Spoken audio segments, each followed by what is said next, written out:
Safety in numbers has taken on a whole new meaning in the NFL this offseason.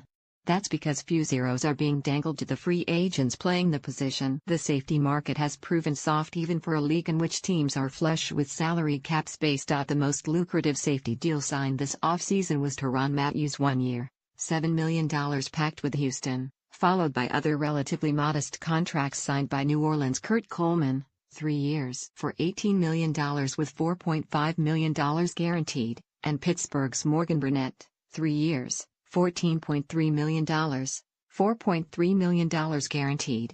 Some of the biggest names still available, like Kenny Vaccaro, Eric Reed, and Mike Mitchell, remain unsigned because of dissatisfaction with the money being tendered.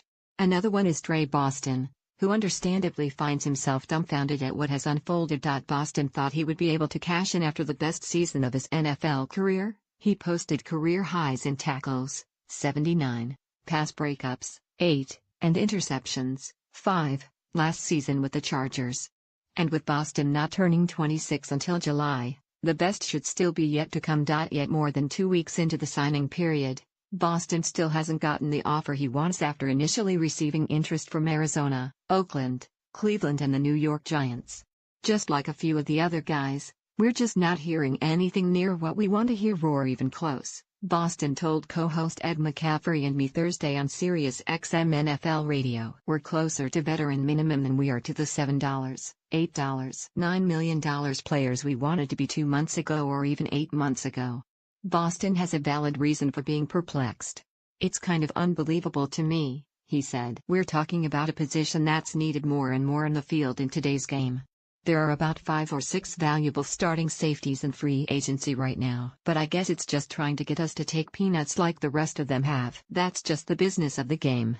Boston said his agent has spoken to the Chargers about resigning, but the two sides have reached an impasse because they think I'm more of a strong safety type of player. Value at that position is generally lesser than at free safety because playing the latter requires better range, especially in pass coverage. One NFL team executive told Sporting News the overall lack of top-end speed among free agent safeties is one of the contributing factors to a repressed market. It's a marginal group, the executive said. You really don't have one cover safety in the group. You have some decent box types like Vaccaro and Reed, but it's primarily backup types left. A possibility of teams addressing the position in the upcoming 2018 NFL Draft plays a role, as well. Rather than signing a veteran, clubs with safety needs might instead be focusing on prospects like Alabama's Minkah Fitzpatrick, Florida State's Derwin James or Stanford's Justin Reed. Boston said he hasn't set a personal timetable for signing and is still holding out hope for a multi-year deal. However, Boston does realize at some point he might have to begrudgingly repeat what he did last offseason, sign a 1-year deal hoping for something better in the future. You've got to have patience, Boston said. Everybody thinks that free agency is just those 1 or 2 first beginning days. But it can go on a long time. We've seen it happen before, like last year with the running backs group. This year, it's the safeties that are being pinched.